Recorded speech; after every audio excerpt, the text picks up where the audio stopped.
नमः श्री संभवे स्वात्मानंद प्रकाश वपुषे अथ शिवसूत्र चैतन्यम् आत्मा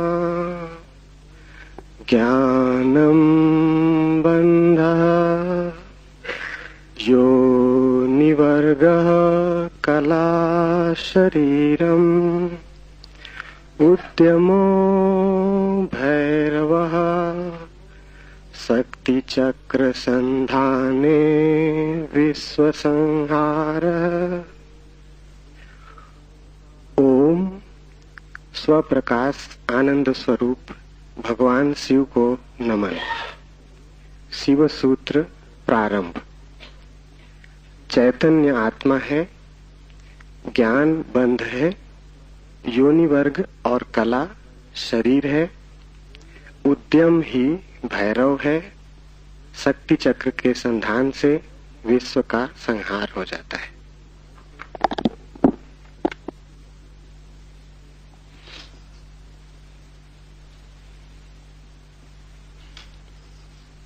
जीवन सत्य की खोज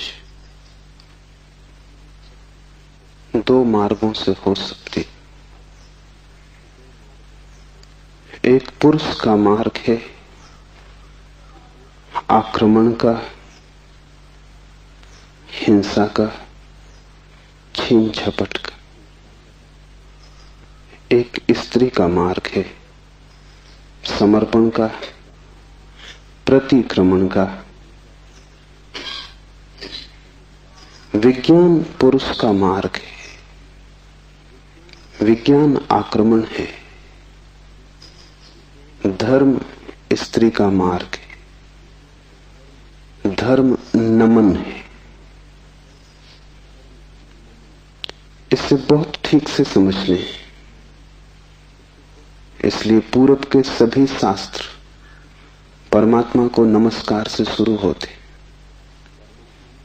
वो नमस्कार केवल औपचारिक नहीं, वो केवल एक परंपरा और रीति नहीं। वो नमस्कार इंगित है कि मार्ग समर्पण का है,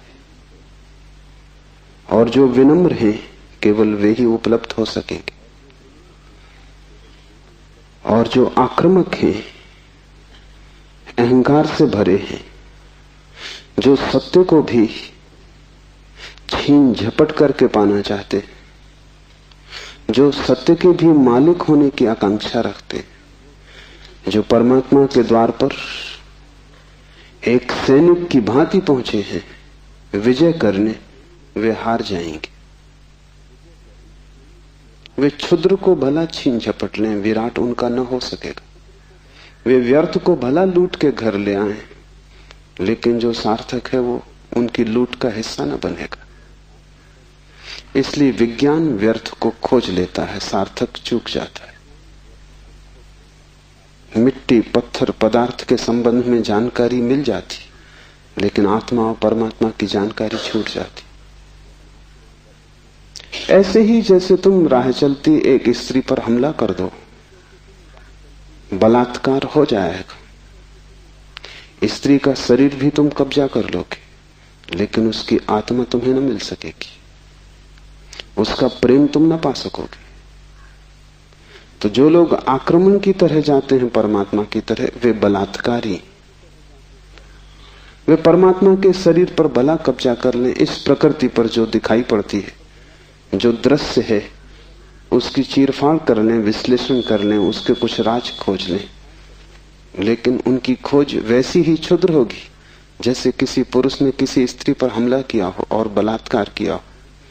स्त्री का शरीर तो उपलब्ध हो जाएगा, लेकिन उपलब्धि दो कौड़ी की है, क्योंकि उसकी आत्मा को तुम छू भी न पाओगे। और अगर उसकी आत्मा को न छुआ तो उसके भीतर जो प्रेम की संभावना थी, वो जो छिपा था बीज प्रेम का, वो कभी अंकुरित न होगा। उसकी प्रेम की वर्षा तुम्हें न मिल सकेगी।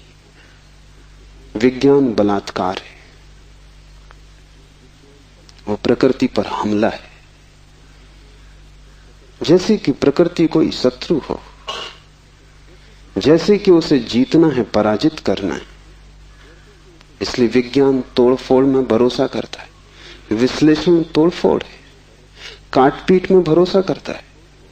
अगर वैज्ञानिक से पूछो कि फूल सुंदर है तो तोड़ेगा फूल को, काटेगा, जांच पड़ताल करेगा, लेकिन उसे पता नहीं तोड़ने में ही सौंदर्य खो जाता। सौंदर्य तो पूरे में था, खंड खंड में सौंदर्य ना मिलेगा। हाँ, रासायनिक तत्व मिल जाएंगे, किन चीजों से फूल बना है, किन पदार्थों से बना है, किन खनिज और द्रव्यों से बना है, वो सब मिल जाएगा। तुम बोतलों में अलग अलग फूल के खंडों को इकट्ठा करके लेबल लगा दोगे, तुम कहोगे ये केमिकल्स हैं, ये पदार्थ हैं, इनसे मिलकर फूल बना था। लेकिन तुम एक भी ऐसी बोतल न भर पाओगे जिसमें तुम कह सको ये सौंदर्य है जो फूल में भरा था। सौंदर्य तिरोहित हो जाएगा। अगर तुमने फूल पर आक्रमण किया तो फूल की आत्मा तुम्हें न मिलेगी, शरीर ही मिलेगा। विज्ञान इसलिए आत्मा में भरोसा नहीं करता। भरोसा करे भी कैसे? इतनी चेष्टा के बाद भी आत्मा की कोई झलक नहीं मिलती। झलक मिलेगी ही नहीं, इसलिए नहीं कि आत्मा नहीं, बल्कि तुमने जो ढंग चुना है वो आत्मा को पाने का ढंग नहीं। तुम जिस द्वार से प्रवेश किए हो वो क्षुद्र को पाने का द्वार है। आक्रमण से जो बहुमूल्य है वो नहीं मिल सकता। जीवन का रहस्य तुम्हें मिल सकेगा अगर नमन के द्वार से तुम गए, अगर तुम झुके, तुमने प्रार्थना की, तो तुम प्रेम के केंद्र तक पहुंच पाओगे। परमात्मा को रिझाना करीब करीब एक स्त्री को रिझाने जैसा है। उसके पास अति प्रेमपूर्ण, अति विनम्र, प्रार्थना से भरा हृदय चाहिए। और जल्दी वहां नहीं है। तुमने जल्दी की कि तुम चूके, वहां बड़ा धैर्य चाहिए। तुम्हारी जल्दी और उसका हृदय बंद हो जाएगा, क्योंकि जल्दी भी आक्रमण की खबर है।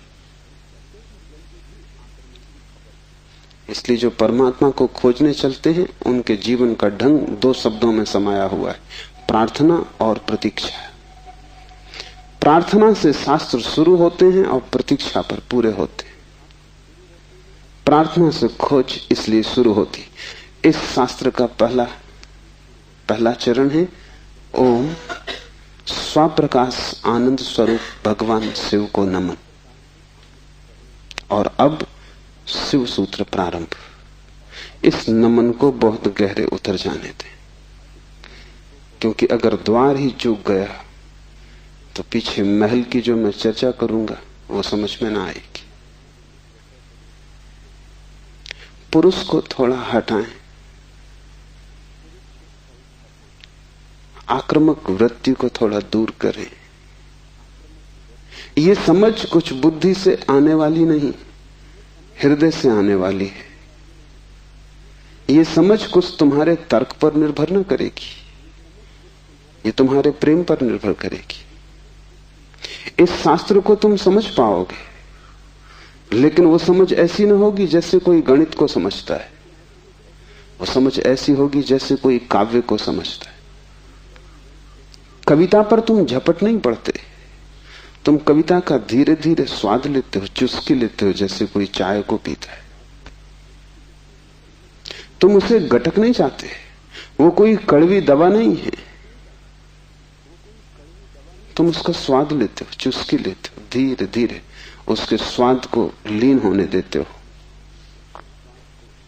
और एक ही कविता को समझना हो तो बहुत बार पढ़ना पड़ता है। एक गणित को तुमने एक बार समझ लिया, फिर दोबारा करने की कोई जरूरत नहीं रह जाती। गणित समाप्त हो गया। कविता कभी भी समाप्त नहीं होती, क्योंकि हृदय का कोई और छोर नहीं। और तुम जितना ही प्रेम करते हो उतना ही उद्घाटित होता है। इसलिए पूर्व में हम शास्त्र का अध्ययन नहीं करते, हम शास्त्र का पाठ करते। अध्ययन शास्त्र का हो भी नहीं सकता। अध्ययन का अर्थ है एक बार समझ लिया फिर कचरे में फेंक दिया। जैसे कि बात खत्म होगी, जब समझ ही लिया तब दोबारा क्या करना है। पाठ का अर्थ होता है समझ बुद्धि की होती तो एक बार में पूरी हो जाती। इसकी तो चुस्कियां बार बार लेनी पड़ेंगी। इसे तो जाने अनजाने न मालूम कितनी बार दोहराना पड़ेगा। इसे बहुत से भाव क्षणों में, बहुत सी मनोदशाओं में, कभी सुबह जब सूरज उगता है तब, कभी रात जब सब अंधकार हो जाता है तब, कभी मन जब प्रफुल्लित होता है तब, और कभी मन जब उदासी से भरा होता है तब, विभिन्न चित्त की दशाओं में, विभिन्न मनोक्षणों में इसमें उतरना होगा। तब इसके सभी पहलू धीरे धीरे प्रकट होंगे। फिर भी तुम इसे चुकता न कर पाओगे। कोई शास्त्र कभी चुकता नहीं। जितना ही तुम पाओगे कि खोज लिया, उतना ही तुम पाओगे खोज के लिए और भी ज्यादा बाकी रह गया। जितने तुम गहरे उतरोगे पाओगे गहराई बढ़ती चली जाती है। शास्त्र को कभी पाठ ही चुका नहीं पाता। पाठ का मतलब ही यही है कि बार बार, बहुत बार। पश्चिम इस बात को समझ भी नहीं पाता। उनकी पकड़ के बाहर है कि लोग गीता को हजारों साल से क्यों पढ़ रहे हैं, और एक ही आदमी रोज सुबह उठ के गीता पढ़ लेता है। पागल हो गया है। उनको ख्याल में नहीं कि पाठ की प्रक्रिया हृदय में उतारने की प्रक्रिया है। उसका समझ से बहुत वास्ता नहीं है, स्वाद से वास्ता है। तर्क और गणित और हिसाब से उसका कोई भी संबंध नहीं है। उसका संबंध तो अपने हृदय को और उसके बीच की जो दूरी है उसको मिटाने से। धीरे धीरे हम इतने लीन हो जाएं उसमें कि पाठी और पाठ एक हो जाए। पता ही न चले कि कौन गीता है और कौन गीता का पाठी। ऐसे भाव से जो चले, ये स्त्री का भाव है। ये समर्पण की धारा है। इसे ख्याल में ले लेना। नमन से हम चलें तो शिव के सूत्र समझ में आ सकेंगे। उन्हें तुम अपने में उतरने देना और जल्दी निर्णय की मत करना कि वे ठीक हैं कि गलत हैं। क्योंकि सूत्रों के संबंध में एक बात ख्याल रख लेना, तुम्हारे ऊपर निर्भर नहीं है तय करना कि वे ठीक हैं या गलत हैं। तुम निर्णय कर भी कैसे पाओगे? जो अंधेरे में खड़ा है वो प्रकाश के संबंध में क्या निर्णय करेगा? और जिसने कभी स्वास्थ्य नहीं जाना, जो रोग की सैया से ही बंधा रहा है, उसे स्वास्थ्य की परिभाषा कैसे समझ में आएगी? जिसने कभी प्रेम की स्फुरना नहीं पहचानी और जो जीवन भर घृणा, ईर्षा और द्वेष में जिया है, वो प्रेम की कविता तो पढ़ सकता है क्योंकि शब्द उसकी समझ में आ जाएंगे, लेकिन शब्दों में जो छिपा है, अंतर गुम्फित है, वो द्वार तो उसके लिए बंद ही रहेगा। इसलिए तुम निर्णय मत करना कि क्या ठीक क्या गलत। तुम सिर्फ पीना, समझना भी नहीं कहता हूं, तुम सिर्फ पीना, तुम सिर्फ स्वाद में उतरना।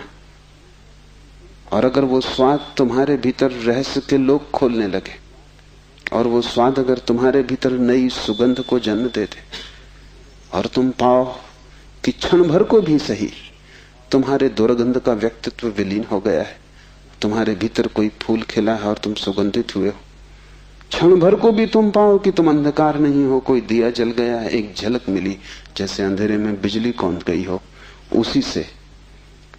उसी से समझ आएगी। तुम्हारे समझने से नहीं, तुम्हारे अनुभव की झलक से समझ आएगी। इसलिए तुम विनम्र रहना। दूसरी बात, सूत्र का अर्थ होता है संक्षिप्त से संक्षिप्त, सारभूत, टेलीग्राफिक। वहां एक एक शब्द अत्यंत घना है। विस्तार नहीं होता सूत्र में, घनत्व होता है। लंबा नहीं होता सूत्र, बड़ा छोटा होता है, जैसे छोटा सा बीज होता है, उसमें सारा वृक्ष समाया होता है। जैसे बीज है ऐसा सूत्र है। बीज में तुम वृक्ष को देख भी नहीं सकते,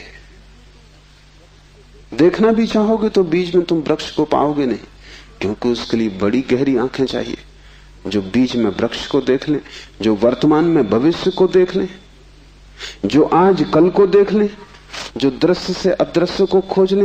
बड़ी पैनी आंखें चाहिए। वैसी पैनी आंखें तुम्हारे पास अभी नहीं है। अभी तो तुम्हें बीज बीज ही दिखाई पड़ेगा। वृक्ष को देखना हो तो बीज को तुम्हें बोना पड़ेगा, और कोई रास्ता तुम्हारे पास देखने का नहीं है। और जब बीज टूटेगा जमीन में और वृक्ष अंकुरित होगा, तभी तुम पहचान पाओगे। ये सूत्र बीज है, इन्हें तुम्हें अपने हृदय में बोना होगा।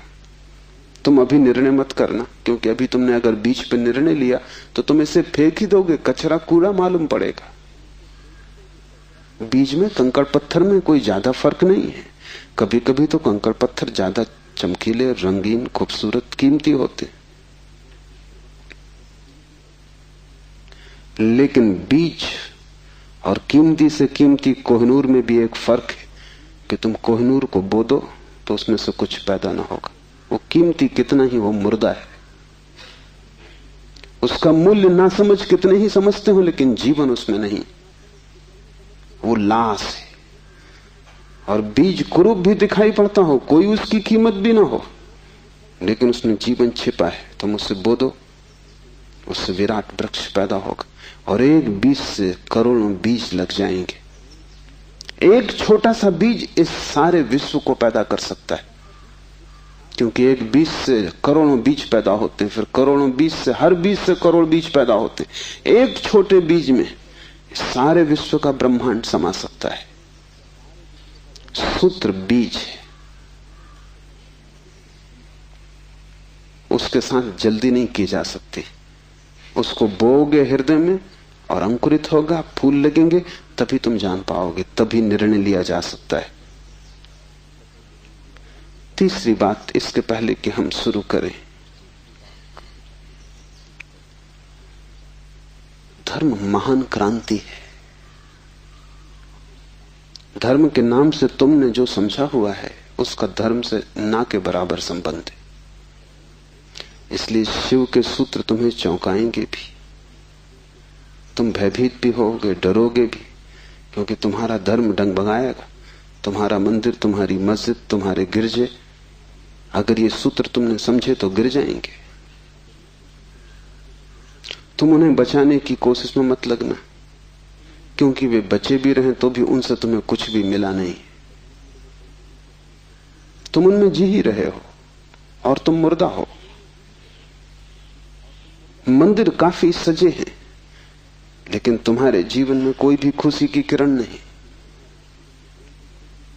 मंदिर में काफी रोशनी, उससे तुम्हारे जीवन का अंधकार नहीं मिटता। तो उससे भयभीत मत होना, क्योंकि सूत्र तुम्हें कठिनाई में तो डालेंगे ही, क्योंकि शिव कोई पुरोहित नहीं है। पुरोहित की भाषा तुम्हें हमेशा संतोषदायी मालूम पड़ती, क्योंकि पुरोहित को तुम्हारा शोषण करना है। पुरोहित तुम्हें बदलने को उत्सुक नहीं है। तुम जैसे हो ऐसे ही रहो, इसी में उसका लाभ है।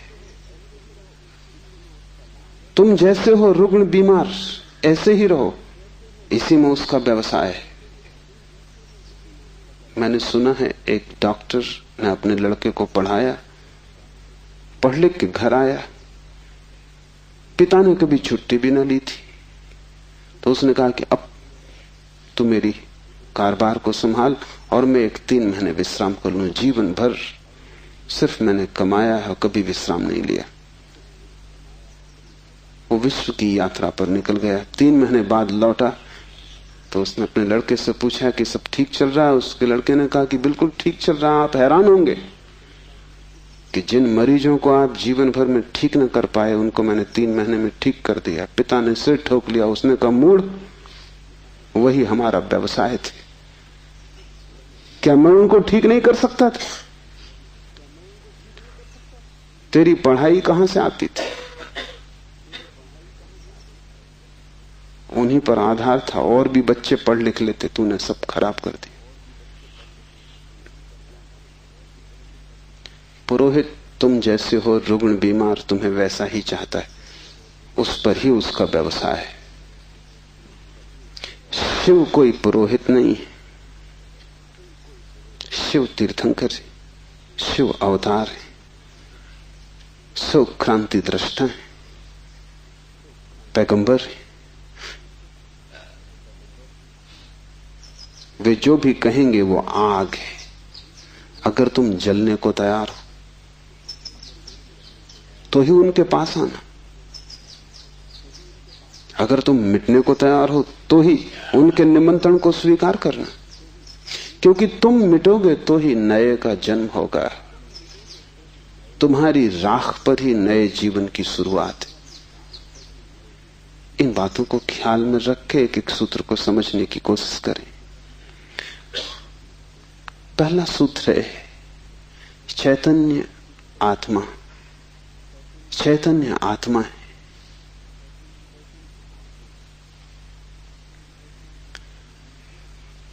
चैतन्य हम सभी हैं, लेकिन आत्मा का हमें कोई पता नहीं चलता। अगर चैतन्य ही आत्मा है तो हम सभी को पता चल जाना चाहिए। हम सब चैतन्य हैं, लेकिन चैतन्य आत्मा है, इसका क्या अर्थ होगा? पहला अर्थ, इस जगत में सिर्फ चैतन्य ही तुम्हारा अपना है। आत्मा का अर्थ होता है अपना, से सब पराया है। शेष कितना ही अपना लगे, पराया है। मित्र हो, परिजन हो, परिवार के लोग हो, धन हो, यश पद प्रतिष्ठा हो, बड़ा साम्राज्य हो, वह सब जिसे तुम कहते हो मेरा, वहां धोखा है, क्योंकि वो सभी मृत्यु तुमसे छीन लेगी। मृत्यु कसौटी है, कौन अपना है कौन पराया है। मृत्यु जिससे तुम्हें अलग कर दे वो पराया था, और मृत्यु तुम्हें जिससे अलग न कर पाए वो अपना था। आत्मा का अर्थ है जो अपना है। लेकिन जैसे ही हम सोचते हैं अपना, वैसा ही दूसरा प्रवेश कर जाता है। अपने का मतलब ही होता है कोई दूसरा जो अपना है। तुम्हें यह ख्याल ही नहीं आता कि तुम्हारे अतिरिक्त तुम्हारा अपना कोई भी नहीं, हो भी नहीं सकता है। और जितनी देर तुम भटके रहोगे इस धारा में कि कोई दूसरा अपना है, उतने दिन व्यर्थ गए, उतना जीवन अकारण बीता। उतना समय तुमने सपने देखे, उतने समय में तुम जाग सकते थे, मोक्ष तुम्हारा होता। तुमने कचरा इकट्ठा किया।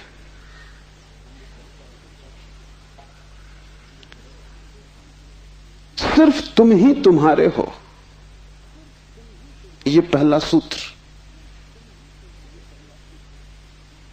मेरे अतिरिक्त मेरा कोई भी नहीं। यह बड़ा क्रांतिकारी सूत्र है, बड़ा समाज विरोधी, क्योंकि समाज जीता इसी आधार पर है कि दूसरे अपने हैं, जाति के लोग अपने हैं, देश के लोग अपने हैं। मेरा देश, मेरी जाति, मेरा धर्म, मेरा परिवार, मेरे का सारा खेल। समाज जीता है मेरी की धारणा पर। इसलिए धर्म समाज विरोधी तत्व है। धर्म समाज से छुटकारा है, दूसरे से छुटकारा है। और धर्म कहता है कि तुम्हारे अतिरिक्त तुम्हारा और कोई भी नहीं। ऊपर से देखने पर बड़ा स्वार्थी वचन मालूम पड़ेगा, क्योंकि ये तो ये बात हुई कि बस हम ही अपने हैं, तो तत्क्षण हमें लगता है ये तो स्वार्थ की बात हुई। ये स्वार्थ की बात नहीं।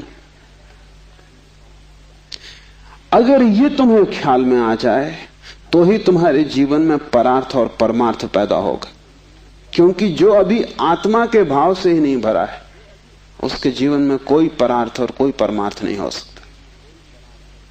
तुम कहते हो दूसरों को मेरा, लेकिन मेरा कह के तुम करते क्या हो? मेरा कह के तुम उन्हें चूसते हो। मेरा तुम्हारा शोषण का हिस्सा है, फैलाव है। जिसको भी तुम मेरा कहते हो तुम उसे गुलाम बनाते हो, तुम उसे अपने परिग्रह में परिवर्तित कर देते हो। मेरी पत्नी, मेरा पति, मेरा बेटा, मेरा पिता, तुम करते क्या हो?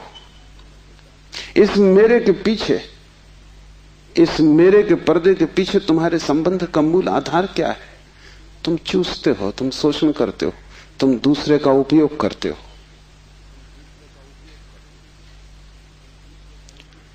इस दूसरे के उपयोग को तुम सोचते हो परार्थ, तो तुम भ्रांति में हो। एक सम्राट बूढ़ा हुआ,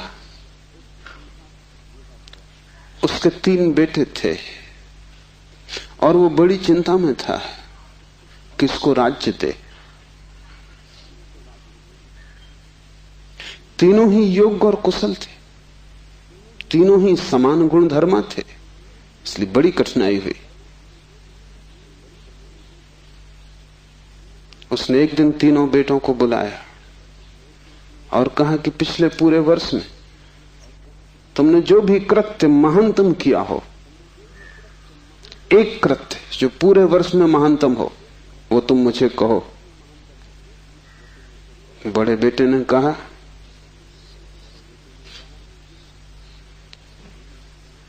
कि गांव का जो सबसे बड़ा धनपति है वो तीर्थ यात्रा पर जा रहा था। उसने करोड़ों रुपए के हीरे जवाहरात बिना गिने, बिना किसी हिसाब किताब के, बिना किसी दस्तखत लिए मेरे पास रख दिए और कहा कि जब मैं लौट आऊंगा तीर्थ यात्रा से मुझे वापस लौटा देना। चाहता मैं तो पूरे भी पा जा सकता था, क्योंकि न कोई लिखा पढ़ी थी, न कोई गवाह था। इतना भी न करता तो थोड़े बहुत बहुमूल्य हीरे में बचा लेता तो कोई कठिनाई न थी, क्योंकि उस आदमी ने ना तो गिने थे और ना कोई संख्या रखी थी।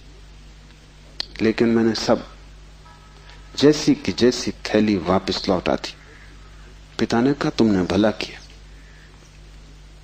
लेकिन मैं तुमसे पूछता हूं कि अगर तुमने कुछ रख लिए होते तो तुम्हें पश्चाताप, गिलानी, अपराध का भाव पकड़ता या नहीं? उस बेटे ने कहा निश्चित पकड़ता। तो बाप ने कहा इसमें परोपकार कुछ भी ना हुआ, तुम सिर्फ अपने पश्चाताप, अपनी पीड़ा से बचने के लिए ये किए हो। इसमें परोपकार क्या हुआ? हीरे बचाते तो ग्लानि मन को पीड़ा देती, कांटे की तरह चुभती, उस कांटे से बचने के लिए तुमने हीरे वापस दिए। काम तुमने अच्छा किया, ठीक है, लेकिन परोपकार कुछ भी ना हुआ। उपकार तुमने अपना ही किया है। दूसरा बेटा थोड़ी चिंता में पड़ा और उसने कहा कि मैं राह के किनारे से गुजरता था और झील में सांझ के वक्त, जबकि वहां कोई भी न था, एक आदमी डूबने लगा। चाहता तो मैं अपने रास्ते चला जाता, सुना अनसुना कर देता, लेकिन मैंने तत्क्षण छलांग मारी, अपने जीवन को खतरे में डाला और उस आदमी को बाहर निकाला। बाप ने कहा तुमने ठीक किया, लेकिन अगर तुम चले जाते और ना निकालते तो क्या उस आदमी की मृत्यु सदा तुम्हारा पीछा न करती? तुम अनसुनी कर देते ऊपर से, लेकिन भीतर तो तुम सुन चुके थे उसकी चीत्कार आवाज कि बचाओ। क्या सदा सदा के लिए उसका प्रेत तुम्हारा पीछा न करता? उसी भय से तुमने छलांग लगाई, अपने जान को खतरे में डाला, लेकिन परोपकार तुमने कुछ किया हो इस भ्रांति में पड़ने का कोई कारण नहीं।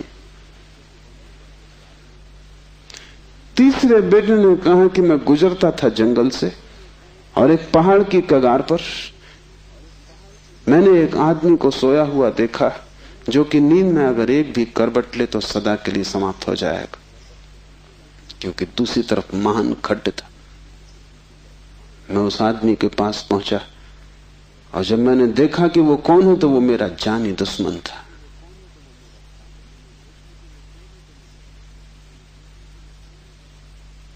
मैं चुपचाप अपने रास्ते पे जा सकता था।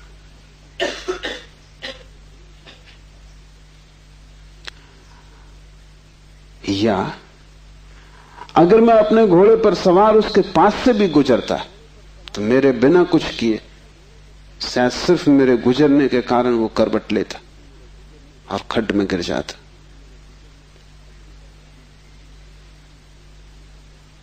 लेकिन मैं आहिस्ते से जमीन पर सरकता हुआ उसके पास पहुंचा कि कहीं मेरी आहट में वो गिर न जाए। और ये भी मैं जानता था कि वो आदमी बुरा है, मेरे बचाने में भी वो मुझे गालियां ही देगा। उसे मैंने हिलाया, आहिस्ते से जगाया, और वो आदमी गांव में मेरे खिलाफ बोलता फिर रहा है, क्योंकि वो आदमी कहता है मैं मरने ही वहां गया था। इस आदमी ने वहां भी मेरा पीछा किया। ये जीने तो देता ही नहीं, इसने मरने भी न दिया।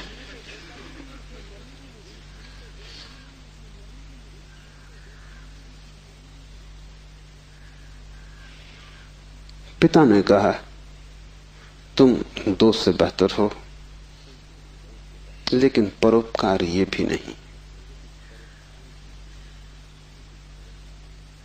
क्यों? क्योंकि तुम अहंकार से फूले नहीं समा रहे हो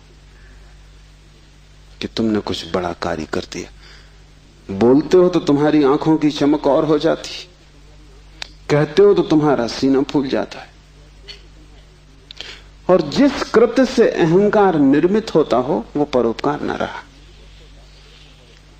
बड़े सूक्ष्म मार्ग से तुमने अपने अहंकार को उससे भर लिया। तुम सोच रहे हो तुम बड़े धार्मिक हो, परोपकारी हो, तुम इन दो से बेहतर हो। लेकिन मुझे राज्य के मालिक के लिए किसी तीसरे की ही तलाश, चौथे की ही तलाश करनी पड़ेगी।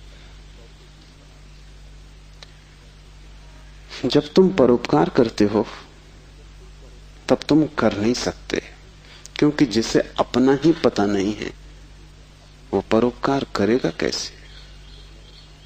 तुम चाहे सोचते हो कि तुम कर रहे हो गरीब की सेवा, अस्पताल में बीमार के पैर दबा रहे हो, लेकिन अगर तुम गौर से खोजोगे तो तुम कहीं ना कहीं अपने अहंकार को ही भरता हुआ पाओगे।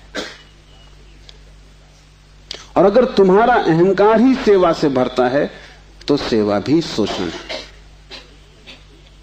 आत्मज्ञान के पहले कोई व्यक्ति परोपकारी नहीं हो सकता, क्योंकि स्वयं को जाने बिना इतनी बड़ी क्रांति हो ही नहीं सकती। मैंने सुना है कि मुल्ला नसरुद्दीन की पत्नी उससे झगड़ रही और कह रही थी कि मामला क्या है, एक दफा साफ हो जाना चाहिए। तुम मेरे सभी रिश्तेदारों को नफरत और घृणा क्यों करते हो? नसरुद्दीन ने कहा यह बात गलत है, ये बात तथ्यगत भी नहीं है, और मैं इसका प्रमाण है मेरे पास। और प्रमाण यह है कि मैं तुम्हारी सास को अपनी सास से ज्यादा चाहता हूं। अहंकार ऐसे रास्ते खोजता, ऊपर से दिखता है कि तुम परोपकार कर रहे हो,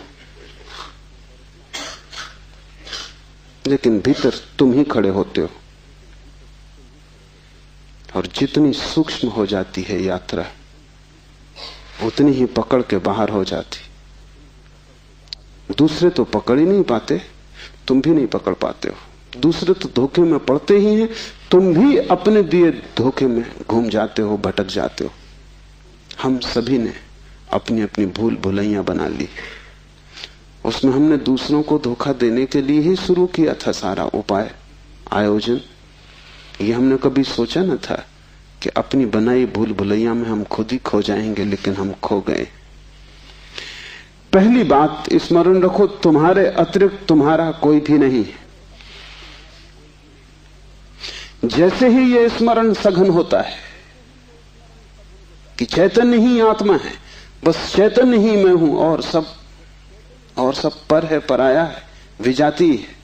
वैसे ही तुम्हारे जीवन में क्रांति की पहली किरण प्रविष्ट हो जाती, वैसे ही तुम्हारे और समाज के बीच एक दरार पड़ जाती, वैसे ही तुम्हारे और तुम्हारे संबंधों के बीच एक दरार पड़ जाती। लेकिन आदमी अपनी तरफ देखना नहीं चाहता। देखना कठिन भी है, क्योंकि देखने के पहले जिस प्रक्रिया से गुजरना पड़ता है वो बहुत संघातक है। एक मारवाड़ी व्यापारी एक फिल्म अभिनेत्री के प्रेम में पड़ गया। वैसे बात अनहोनी थी, मारवाड़ी और व्यापारी प्रेम से सदा दूर ही रहता है, लेकिन अनहोनी भी घटती है। प्रेम में तो पड़ गया, लेकिन व्यापारी का संदेह भरा चित्त, तो उसने एक जासूस नियुक्त कर दिया अभिनेत्री के पीछे कि तू पता लगा, इसका चरित्र तो ठीक है ना, इसके पहले कि मैं प्रस्ताव करूं विवाह का, सब बात पक्की कागज पर साफ हो जानी चाहिए। जासूस ने बड़ी खोजबीन की। 7 दिन बाद उसने रिपोर्ट भी भेज दी। रिपोर्ट आई कि इस स्त्री का चरित्र एकदम निर्दोष, निष्कलुष है। ऐसी कोई बात कभी इसके संबंध में नहीं सुनी गई, नहीं जानी गई जिससे संदेह पैदा हो। सिर्फ एक बात को छोड़कर पिछले कुछ दिनों से एक संदिग्ध मारवाड़ी के साथ ये देखी जाती। वो संदिग्ध मारवाड़ी वो स्वयं थे। आंख दूसरे को देखती है, हाथ दूसरे को छूते हैं, मन दूसरे की सोचता है, और तुम सदा अंधेरे में खड़े रह जाते हो। तुम्हारी हालत वही है जो दिया तले अंधेरे की होती। उस दिए की रोशनी सब पे पड़ती, सिर्फ तुम्हें छोड़ देती। इसलिए तुम भटकते हो उस रोशनी में, सब तरफ, सब दिशाओं में यात्रा करते हो, और एक अपरिचित रह जाता है, और वही तुम हो। यह पहला सूत्र है, चैतन्य आत्मा। इस सूत्र को गहरे बीज की तरह अपने हृदय में उतर जाने दो। व्यर्थ है सारे जगत की यात्रा अगर तुम अपने से अपरिचित रह गए। अगर स्वयं को न जान पाए और सब भी जान लिया, तो वो सारा ज्ञान भी इकट्ठे जोड़ में अज्ञान सिद्ध होगा। अगर अपने को न देख पाए और सारा जगत देख डाला, चांद तारे छान डाले, तो भी तुम अंधे ही रहोगे, क्योंकि आंख तो उसी को मिलती है जो स्वयं को देख लेता है। ज्ञान तो उसी को मिलता है जो स्वयं से परिचित हो जाता है, जो चैतन्य के स्वप्रकाश में नहा लेता है, वही पवित्र है। और कोई तीर्थ नहीं है, चैतन्य तीर्थ है। और चैतन्य तुम्हारा स्वभाव है, उससे तुम क्षण भर को भी पार नहीं गए हो, लेकिन दिया तले अंधेरा है। तुम उससे दूर जा भी नहीं सकते, चाहो तो भी, लेकिन भ्रम पैदा हो सकता है कि तुम बहुत दूर चले गए हो। तुम सपना देख सकते हो संसार में, लेकिन सपना सत्य नहीं हो सकता। सत्य तो सिर्फ एक बात है, वो है तुम्हारा चैतन्य स्वभाव। चैतन्य आत्मा है, तो पहली तो बात कि मेरा सिवाय चैतन्य के और कोई भी नहीं। ये भाव तुम में सघन हो जाए तो सन्यास का जन्म हुआ, क्योंकि मेरे अतिरिक्त भी मेरा कोई हो सकता है, यही भाव संसार है। इसलिए पहले सूत्र में बड़ी क्रांति है। पहली चिंगारी शिव फेंकते हैं तुम्हारी तरफ, और वो ये है कि तुम जान लो कि तुम ही बस तुम्हारे हो, बाकी कोई तुम्हारा नहीं। इससे बड़ा विषाद मन को पकड़ेगा, क्योंकि तुमने दूसरों के साथ बड़े संबंध बना रखे, बड़े सपने संजो रखे हैं, दूसरों के साथ तुम्हारी बड़ी आशाएं जुड़ी हैं। मां देख रही है कि बेटा बड़ा होगा, बड़ी आशाएं जुड़ी हैं। बाप देख रहा है कि बेटा बड़ा होगा, बड़ी आशाएं जुड़ी हैं। और इन सारी आशाओं में तुम अपने को खो रहे हो। यही तुम्हारे पिता भी इन्हीं आशाओं को कर करके समाप्त हुए तुम्हारे लिए। तुमसे क्या उन्हें मिला? यही आशाएं कर करके तुम समाप्त हो जाओगे। तुम्हारे बेटे से तुम्हें कुछ मिलेगा ना, और तुम्हारा बेटा भी यही मूर्खता जारी रखेगा। वो अपने बेटों से आशाएं करेगा। नहीं, अपनी तरफ देखो, न तो पीछे न आगे, कोई भी तुम्हारा नहीं है। कोई बेटा तुम्हें नहीं भर सकेगा, कोई संबंध तुम्हारी आत्मा नहीं बन सकता। तुम्हारे अतिरिक्त तुम्हारा कोई मित्र नहीं। लेकिन तब बड़ा डर लगता है, क्योंकि लगता है कि तुम अकेले हो गए। और आदमी इतना भयभीत है कि गली से गुजरता है अकेले में तो भी जोर से गीत गाने लगता है। अपनी ही आवाज सुन के लगता है कि अकेला नहीं। तुम अपनी ही आवाज सुन रहे हो। बाप जब बेटे में अपने सपने रचा रहा है तो बेटे की कोई सहमति नहीं है। ये बाप खुद ही अकेले में सीटी बजा रहा है, इसलिए दुखी होगा कल, क्योंकि इसने जिंदगी भर सपने रचाए और ये सोचता है कि बेटा भी यही सपने देख रहा है। ये गलती में, बेटा अपने सपने देखेगा। तुम अपने सपने देख रहे हो, तुम्हारे बाप ने अपने सपने देखे थे। ये कहीं मिलते नहीं। हर बाप दुखी मरता है। क्या कारण होगा? क्योंकि जो जो सपने वो बांधता है वो सभी सपने बिखर जाते हैं। हर आदमी अपने सपने देखने को यहां है, तुम्हारे सपने देखने को नहीं। और तुम्हें अगर चाहिए कि एक आत्म स्थिति उपलब्ध हो जाए, एक तृप्ति मिले, तो तुम सपने किसी और के साथ मत बांधना, अन्यथा तुम भटकोगे। संसार का इतना ही अर्थ है कि तुमने अपने सपनों की नाव दूसरों के साथ बांध रखी। संन्यास का अर्थ है कि तुम जाग गए और तुमने एक बात स्वीकार कर ली, कितनी ही कष्टकर हो, कितनी ही दुखपूर्ण मालूम पड़े प्रथम, और कितना ही संघातक पीड़ा अनुभव हो, कि तुम अकेले हो। सब संग साथ झूठा है। इसका यह अर्थ नहीं कि तुम भाग जाओ हिमालय, क्योंकि जो हिमालय की तरफ भाग रहा है उसे अभी संग साथ सार्थक है, झूठा नहीं हुआ। क्योंकि जो चीज झूठ हो गई उससे भागने में भी कोई सार्थकता नहीं।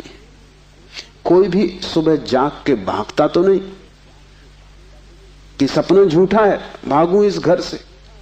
सपना झूठा हो गया, बात खत्म हो गई, उसमें भागना क्या है? लेकिन एक आदमी है जो भाग रहा है पत्नी से, बच्चों से।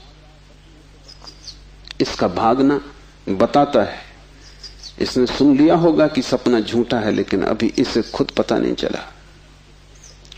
कल तक ये पत्नी की तरफ भागता था, पत्नी की तरफ पीठ करके भागता है, लेकिन दोनों ही अर्थों में पत्नी सार्थक थी।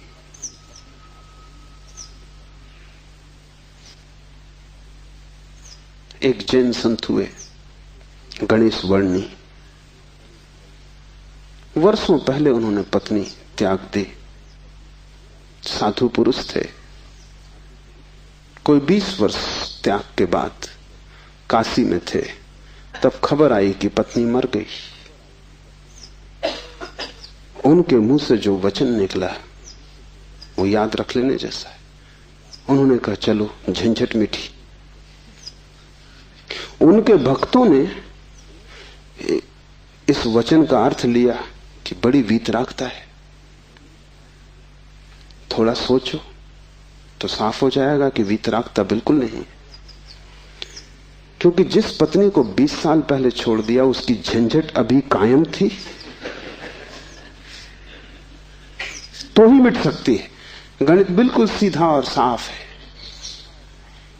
ये पत्नी जो 20 साल पहले छोड़ दी, किसी न किसी तरह छाया की तरह पीछे चल रही होगी, ये मन में कहीं सवार होगी। इसका उपद्रव कायम था। 20 साल भी इसके उपद्रव को मिटा नहीं पाए थे छोड़ने के बाद। ये मन सतत सोचता रहा होगा, पक्ष में विपक्ष में। पत्नी के मरने पर ये वचन कि चलो झंझट मिटी, पत्नी के संबंध में कुछ भी नहीं बताते, सिर्फ पति के संबंध में बताते कि आदमी भाग तो गया छोड़कर, लेकिन छोड़ ना पाया।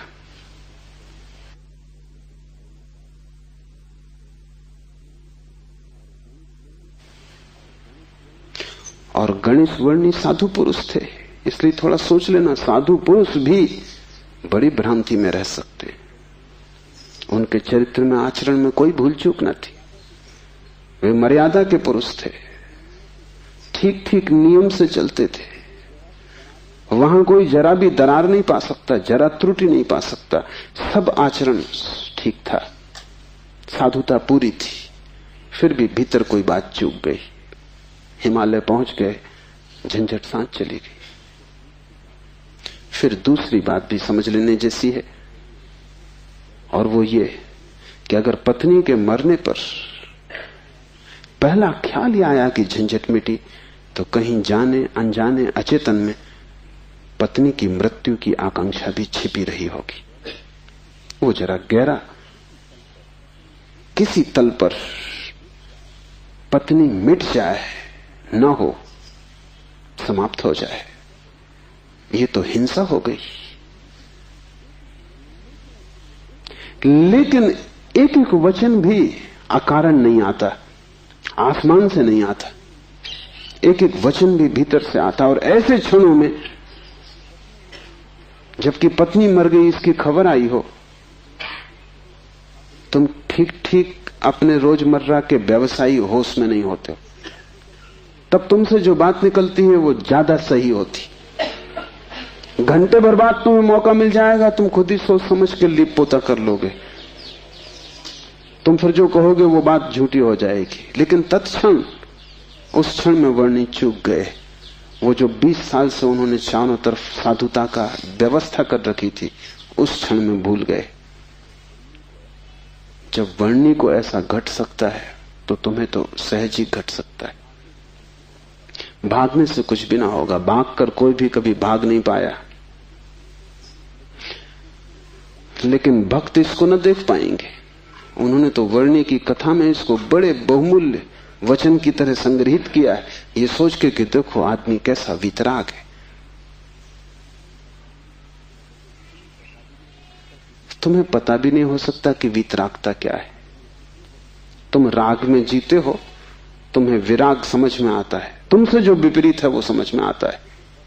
तुम जानते हो कि तुम पत्नी को छोड़ के नहीं जा सकते, और ये आदमी छोड़ के चला गया, ये आदमी तुमसे बड़ा है, ये तुमसे विपरीत है, लेकिन तुमसे भिन्न नहीं। तुम पैर के बल खड़े हो, यह आदमी सिर के बल खड़ा है, लेकिन तुम्हारे मन में और इसके मन में रत्ती भर भी फर्क नहीं।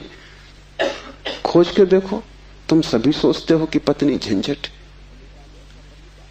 तुम एक आध ऐसा पति पा सकते हो जो कहे पत्नी झंझट नहीं। पत्नी के सामने मत पूछना, एकांत में अकेले। मुल्ला नसरुद्दीन ने मुझे कहा है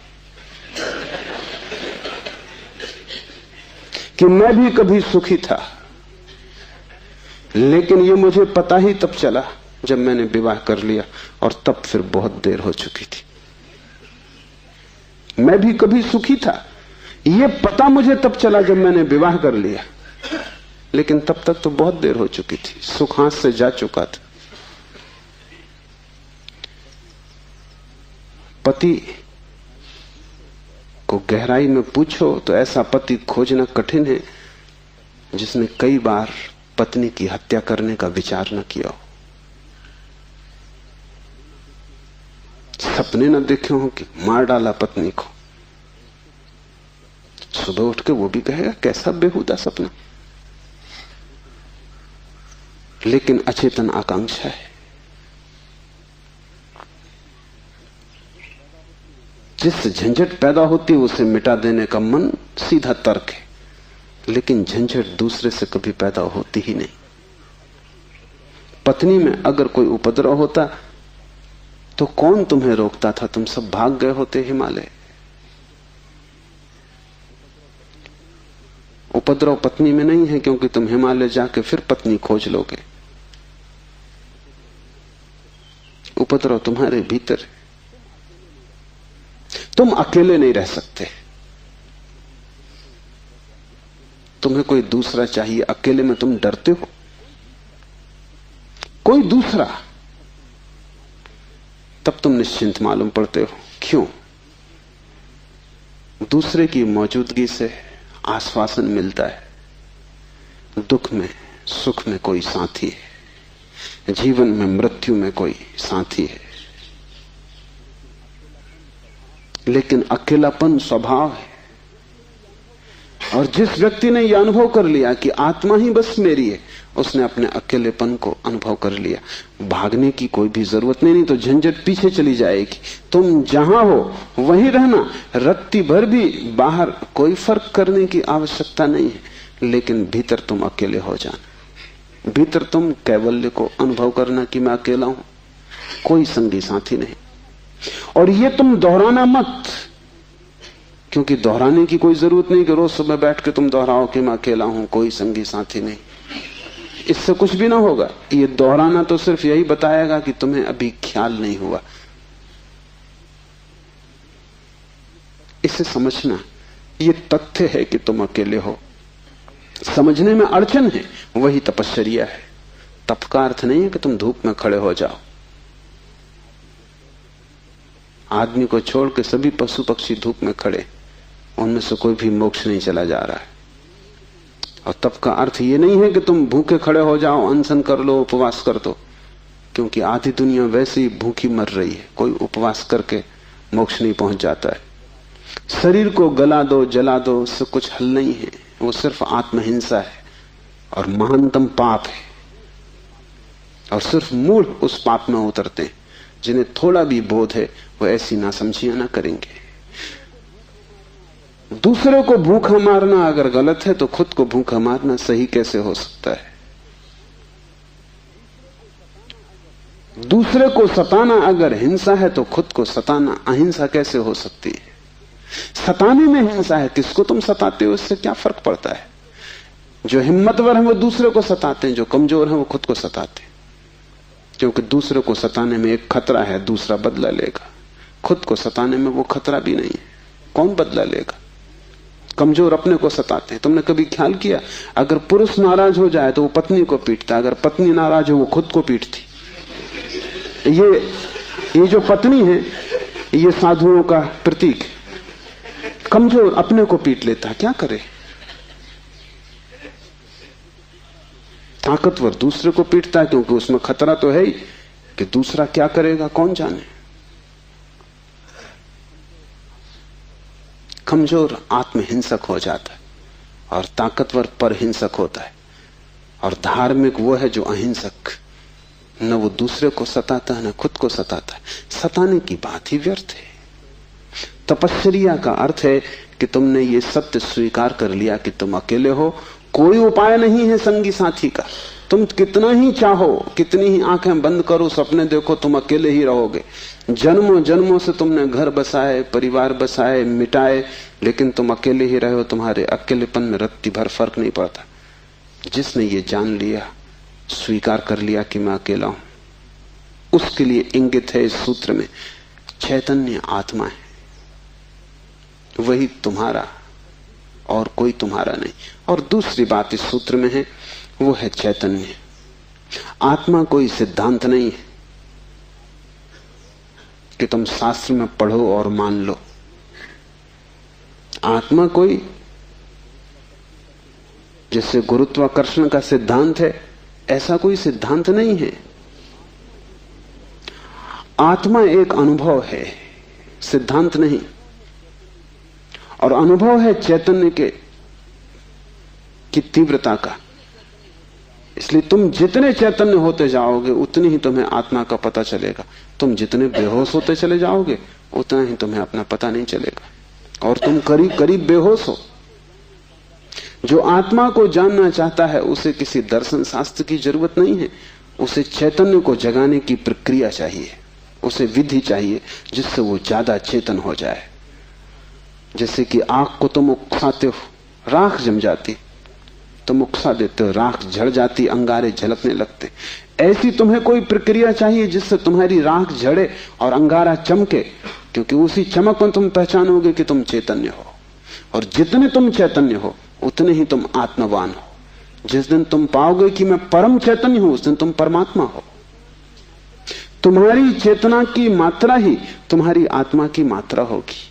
लेकिन अभी तुम करीब करीब बेहोश हो, अभी करीब करीब तुम जैसे शराब पिए हो,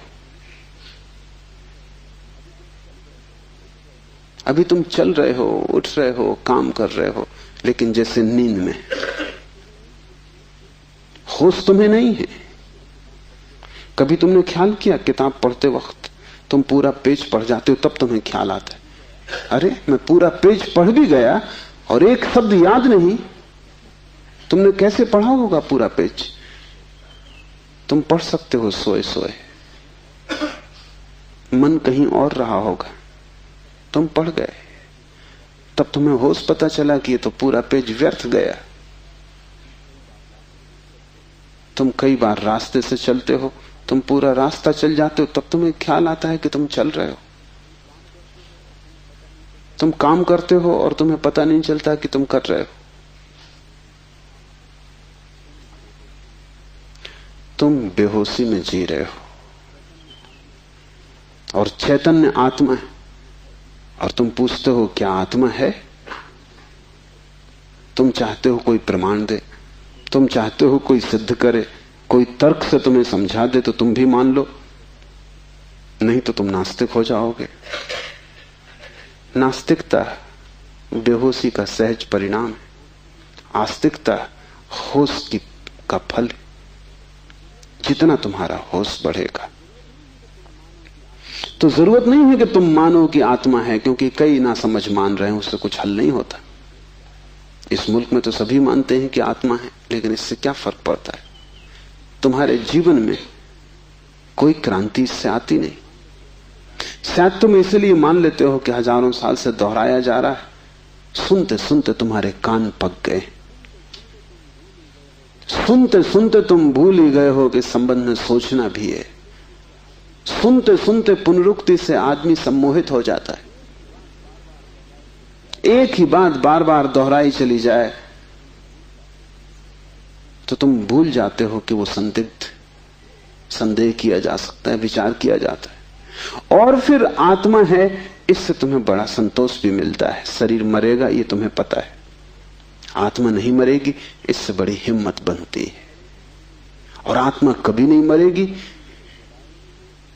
अग्नि उसे जलाएगी नहीं, शस्त्र उसे छेदेंगे नहीं, मृत्यु उसका कुछ बिगाड़ ना सकेगी। इससे तुम्हें बड़ी सांत्वना मिलती, पर सांत्वना सत्य नहीं है। आत्मा को कोई न तो स्वीकार कर सकता है सिद्धांत की तरह, और न पुनरुक्ति की तरह कोई सम्मोहित हो सकता है। आत्मा को तो केवल वही लोग जान पाते हैं जो चैतन्य को बढ़ाते हैं। इस तरह जियो कि तुम पर राख इकट्ठी ना हो, इस तरह जियो कि तुम्हारे भीतर का अंगारा जलता रहे, प्रकाशित हो। इस तरह जियो कि प्रति क्षण तुम होश में रहो, बेहोश नहीं। मुल्ला नसरुद्दीन को बच्चा पैदा हुआ, पहला ही लड़का था। नसरुद्दीन बड़ा खुश हुआ, अपने खास मित्र को बुलाया, खुशी मनाने दोनों शराब घर में गए। क्योंकि तुम एक ही खुशी जानते हो, बेहोशी। ये बड़े मजे की बात है। शिव, बुद्ध, महावीर, वे सब चिल्ला चिल्ला के कहते हैं कि दुनिया में एक ही आनंद है, वो है होश। और तुम एक ही सुख जानते हो, वो है बेहोशी। या तो तुम ठीक हो या वो ठीक है, दोनों तो ठीक नहीं हो सकते। मुल्ला नसरुद्दीन सीधा शराब घर गया, बजाय अस्पताल जाने के पहले बेटे को देखता। उसने कहा कि पहले जरा आनंद कर लें। कितने दिनों का सपना पूरा हुआ। डट के दोनों पी गए। जब दोनों पी के पहुंचे अस्पताल और कांच की खिड़की में से बेटे को देखा तो मुल्ला रोने लगा। उसने अपने मित्र से कहा, पहली तो बात मेरे जैसा मालूम नहीं होता। अपना उन्हें पता नहीं है अभी,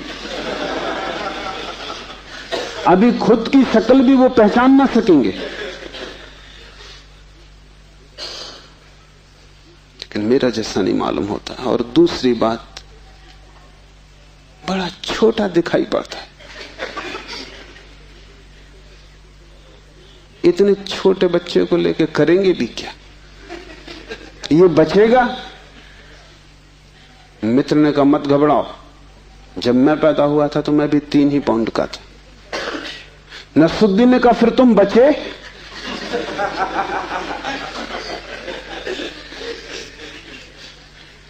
मित्र सोचने लगा, क्योंकि वो भी बेहोशी में था। उसने कहा पक्का नहीं कह सकता।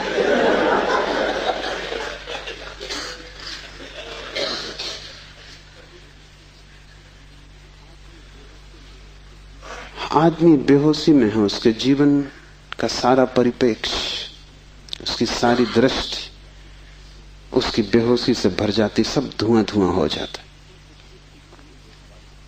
तुम कुछ भी ठीक से नहीं देख पाते, और तुम एक ही सुख जानते हो कि जब तुम अपने को भूल जाते हो, चाहे सिनेमा हो, चाहे संगीत हो, चाहे सेक्स हो, जहां भी तुम अपने को भूल जाते हो वहीं तुम कहते हो बड़ा सुख आए। भूलने को तुम सुख कहते हो, विस्मरण को? कारण है, क्योंकि जब भी तुम होश से भरते हो तुम सिवाय दुख के अपने जीवन में कुछ भी नहीं पाते। इसलिए जब भी तुम देखते हो जीवन को, जरा ही सजग हो के तुम पाते हो दुख दुख, कुरूपता चारों तरफ।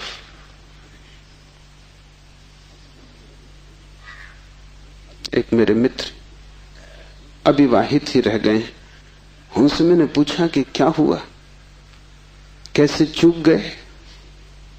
तो उन्होंने कहा कि बड़ी अड़चन आई। जिस स्त्री को मैं प्रेम करता था, जब मैं शराब पी लेता तब वो मुझे सुंदर मालूम पड़ती, तब मैं शादी करने को राजी, लेकिन तब वो राजी नहीं। और जब मैं होश में होता तब मैं राजी नहीं, तब वो राजी होती थी। इसलिए चूक गए, कोई उपाय ना हुआ, मेल ना हो सका। तुम जब भी आंख खोल कर देखोगे सब तरफ कुरूपता और दुख पाओगे। जब तुम बेहोश होते हो तब सब ठीक लगता है। इसलिए तुम्हें तकलीफ मालूम पड़ती, चैतन्य आत्मा असंभव। इसलिए दुख से गुजरना होगा। उसको ही तपश्चर्या कहा है। जब कोई व्यक्ति जागना शुरू करता है तो पहले तो उसे दुख में से ही गुजरना होगा, क्योंकि तुमने जन्मों जन्मों तक दुख अपने चारों तरफ निर्मित किए हैं। कौन उनसे गुजरेगा तुम अगर न गुजरे तो? इसको हमने कर्म कहा है। कर्म का कुल इतना ही अर्थ है कि जन्मों जन्मों तक हमने चारों तरफ दुख निर्मित किए, जाने अनजाने हमने दुख की फसल बोई है, काटेगा कौन? तो जब भी तुम होश में आते हो तुम्हें फसल दिखाई पड़ती बड़ी लंबी, इस खेत से तुम्हें गुजरना पड़ेगा। डर के मारे तुम वहीं बैठ जाते हो, फिर आंख बंद करके शराब पी लेते हो कि ये तो बहुत झंझट का काम है। लेकिन जितनी तुम शराब पीते हो उतनी ये फसल बढ़ती जाती। हर जन्म तुम्हारे कर्म की श्रृंखला में कुछ और जोड़ जाता है, घटाता नहीं। तुम और भी गर्त में उतर जाते हो, नरक और करीब आ जाता है। होश से भरोगे तो पहला तो घटना ये घटने ही वाली है कि तुम्हारे जीवन में चारों तरफ दुख दिखाई पड़ेगा, नरक, क्योंकि तुमने वो निर्मित किया है। और अगर तुमने हिम्मत रखी, साहस रखा और तुम उस दुख से गुजर गए, तो जिस दुख से तुम सचेतन रूप से गुजर जाओगे वो फसल कट गई। उन दुखों से तुम्हें न गुजरना पड़ेगा फिर। और अगर एक बार तुम सारी दुख की श्रृंखला से गुजर जाओ, कर्म की श्रृंखला से, क्योंकि वो तुम्हारी आत्मा के चारों तरफ बंधी हुई जंजीरें, अगर तुम उन सब से गुजर जाओ और होश न खो और हिम्मत जारी रखो कि कोई फिक्र नहीं, जितना दुख मैंने पैदा किया है मैं गुजरूंगा, मैं अंत तक जाऊंगा। मैं उस प्रथम घड़ी तक जाना चाहता हूं जब मैं निर्दोष था और दुख की यात्रा शुरू ना हुई थी, जब मेरी आत्मा परम पवित्र थी और मैंने कुछ भी संग्रह न किया था दुख का।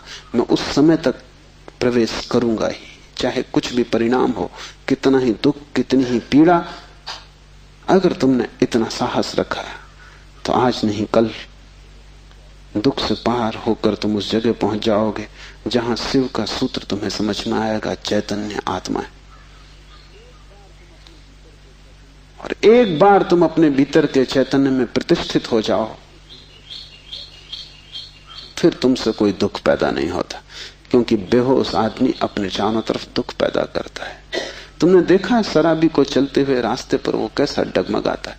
ऐसी तुम्हारी जिंदगी है, कहीं पैर रखते हो कहीं पड़ता है, कहीं जाना चाहते हो कहीं पहुंच जाते हो, कुछ करना चाहा था कुछ और ही हो जाता है, कुछ कहने निकले थे कुछ और ही कह के घर लौट आते हो। इसे तुम रोज देख रहे हो, फिर भी तुम समझ नहीं पाते कि क्यों हो रहा है।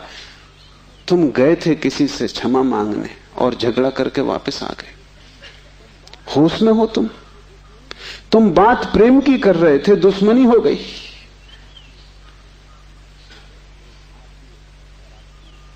एक आदमी शराब पिए आकाश की तरफ देखता हुआ चला जा रहा था। एक कार उसके पास से निकली, बामुश्किल ड्राइवर बचा पाया। गाड़ी रोक के ड्राइवर ने कहा, महानुभाव, अगर आप नहीं देखते वहां जहां आप जा रहे हैं तो फिर आप वहीं चले जाएंगे जहां आप देख रहे हैं।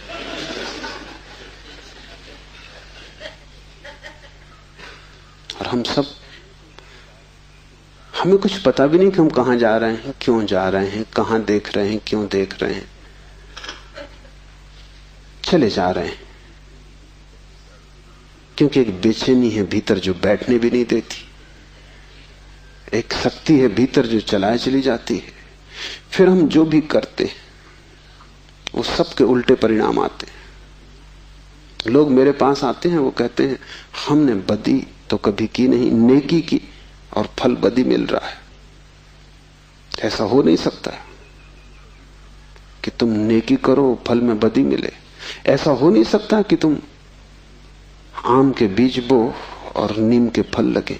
ऐसा हो नहीं सकता।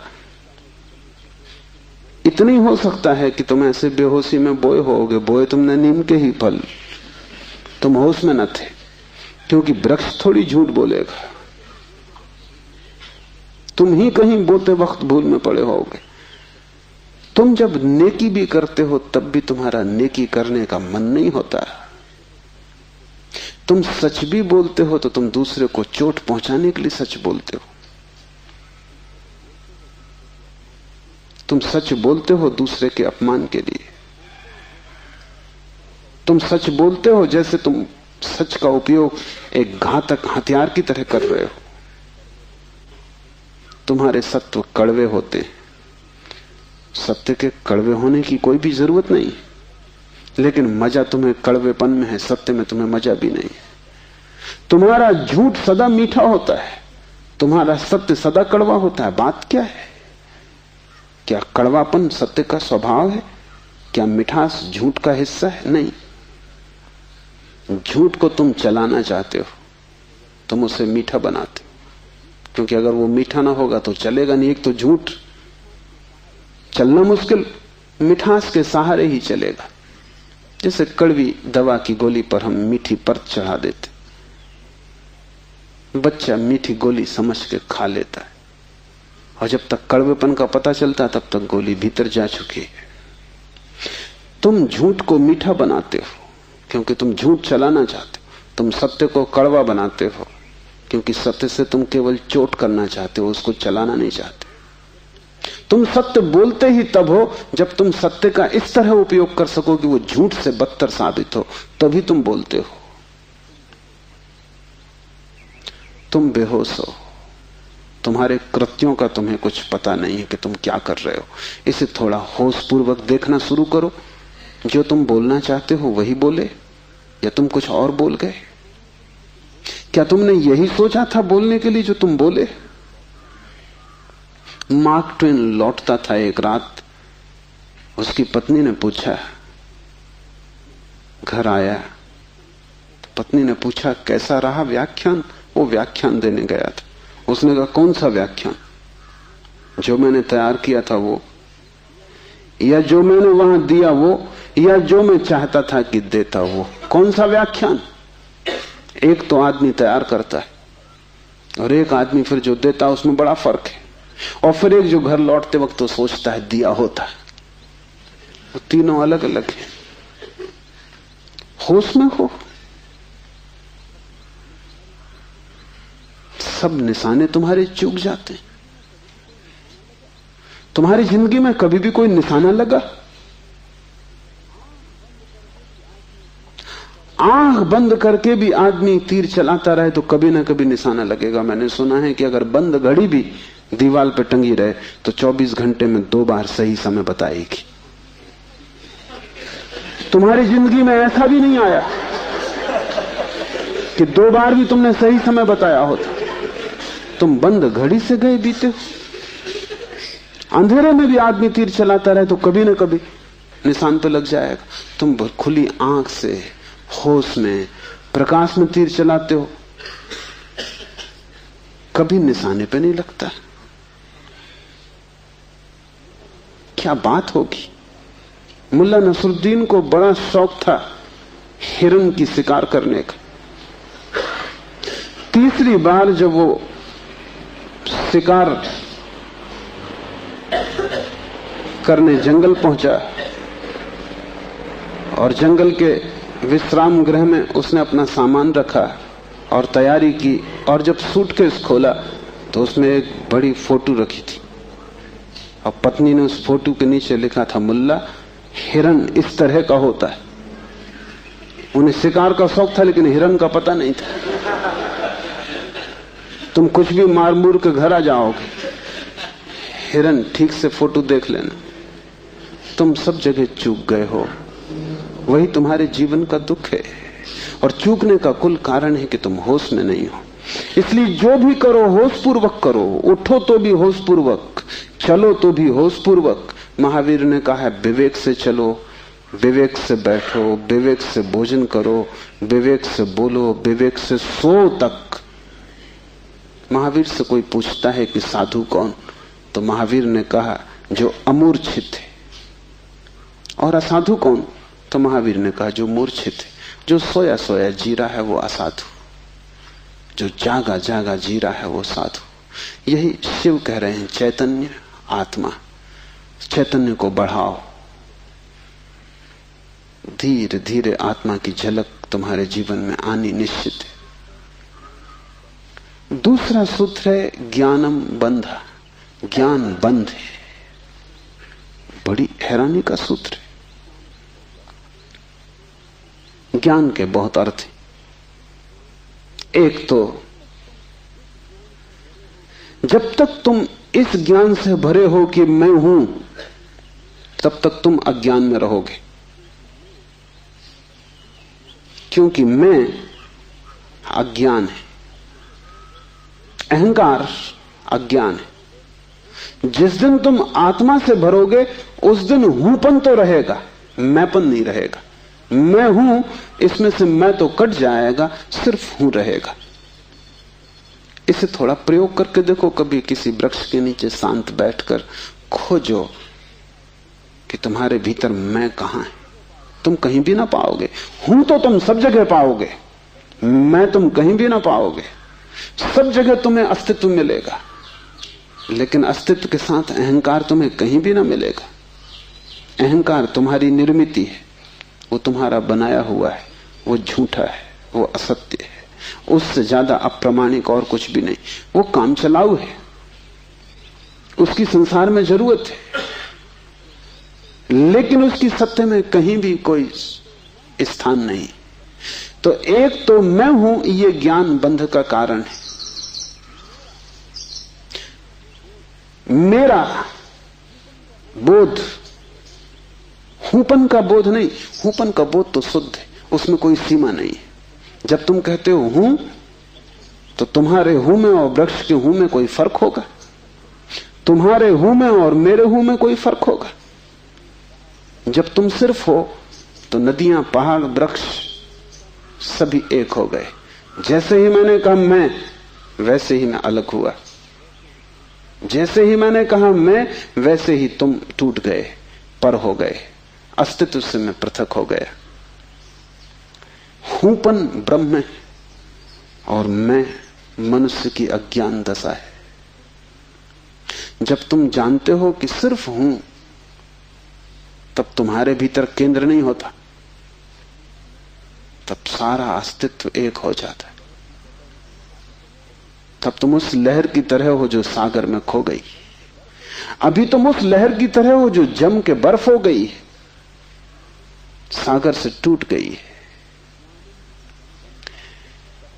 ज्ञानम बंधा, पहला तो ज्ञान बंध है, इस बात का ज्ञान कि मैं हूं। दूसरा ज्ञान बंध है वो सब ज्ञान जो तुम बाहर से इकट्ठा कर लिए हो, जो तुमने शास्त्रों से चुराया है, जो तुमने सद्गुरुओं से उधार लिया है, जो तुम्हारी स्मृति है, वो सब बंधन है। उससे तुम्हें मुक्ति ना मिलेगी। इसलिए तुम पंडित से ज्यादा बंधा हुआ आदमी ना पाओगे। मेरे पास सब तरह के लोग आते, सब तरह के मरीज, उसमें पंडित से ज्यादा कैंसर ग्रस्त कोई भी नहीं। उसका इलाज नहीं, वो ला इलाज है। उसकी तकलीफ यह है कि वो जानता है, इसलिए न वो सुन सकता न वो समझ सकता। तुम उससे कुछ बोलो, इसके पहले कि तुम बोलो उसने उसका अर्थ कर लिया है। इसके पहले कि वो तुम्हें सुने उसने व्याख्या निकाल ली। शब्दों से भरा हुआ चित्त जानने में असमर्थ हो जाता है। वो इतना ज्यादा जानता है बिना कुछ जाने, क्योंकि सब जाना हुआ उधार है। शास्त्र से अगर ज्ञान मिलता होता तो सभी के पास शास्त्र है, ज्ञान सभी को मिल गया होता। ज्ञान तो तब मिलता है जब कोई निशब्द हो जाता है, जब वो सभी शास्त्रों को विसर्जित कर देता है, जब वो उस सब ज्ञान को जो दूसरों से मिला है वापस लौटा देता है जगत को, जब वो उसे खोजता है जो मेरा मूल अस्तित्व है, जो मुझे दूसरे से नहीं मिला। इसे थोड़ा समझो। तुम्हारा शरीर तुम्हें मां और पिता से मिला है। तुम्हारे शरीर में तुम्हारा कुछ भी नहीं है। आधा तुम्हारी मां का दान है, आधे तुम्हारे पिता का दान है। फिर तुम्हारा शरीर तुम्हें भोजन से मिला है, वो जो रोज तुम भोजन कर रहे हो।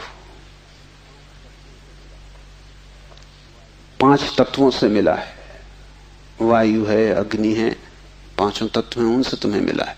इसमें तुम्हारा कुछ भी नहीं है।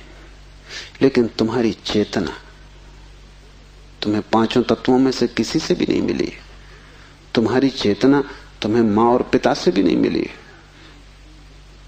तुम जो जो जानते हो वो तुमने स्कूल विश्वविद्यालय से सीखा है, शास्त्रों से सुना है, गुरुओं से पाया है। वो तुम्हारे शरीर का हिस्सा है, तुम्हारी आत्मा का नहीं। तुम्हारी आत्मा तो वही है जो तुम्हें किसी से भी नहीं मिली। जब तक तुम उस शुद्ध तत्व को न खोज लोगे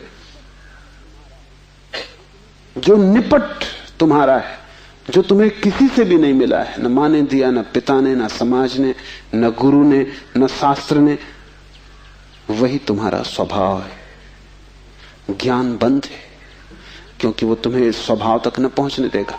ज्ञान ने ही तुम्हें बांटा है। तुम कहते हो मैं हिंदू, तुमने कभी सोचा कि तुम हिंदू क्यों हो? तुम कहते हो मैं मुसलमान, तुमने कभी विचारा कि तुम मुसलमान क्यों हो? हिंदू और मुसलमान में फर्क क्या है? क्या उनका खून निकाल के कोई डॉक्टर परीक्षा करके बता सकता है कि हिंदू का खून है, ये मुसलमान का खून? क्या उनकी हड्डियां काट के कोई बता सकता है कि हड्डी मुसलमान से आती है कि हिंदू से आती है? कोई उपाय नहीं।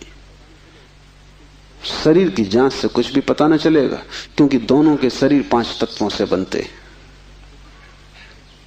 लेकिन अगर उनकी खोपड़ी की जांच करो तो पता चल जाएगा कि कौन हिंदू है कौन मुसलमान है, क्योंकि दोनों के शास्त्र अलग, दोनों के सिद्धांत अलग, दोनों के शब्द अलग।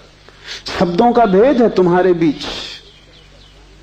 तुम हिंदू हो क्योंकि तुम्हें एक तरह का ज्ञान मिला जिसका नाम हिंदू, दूसरा जैन है क्योंकि उसे दूसरे तरह का ज्ञान मिला जिसका नाम जैन। तुम्हारे बीच जितने फासले हैं, दीवालें हैं, वो ज्ञान की दीवालें, और सब ज्ञान उधार। तुम एक मुसलमान बच्चे को हिंदू के घर में रख दो, वो हिंदू की तरह बड़ा होगा, वो ब्राह्मण की तरह जनेऊ धारण करेगा, वो उपनिषद और वेद के वचन उद्धृत करेगा। और तुम एक हिंदू के बच्चे को मुसलमान के घर रख दो, वो कुरान की आयत दोहराएगा।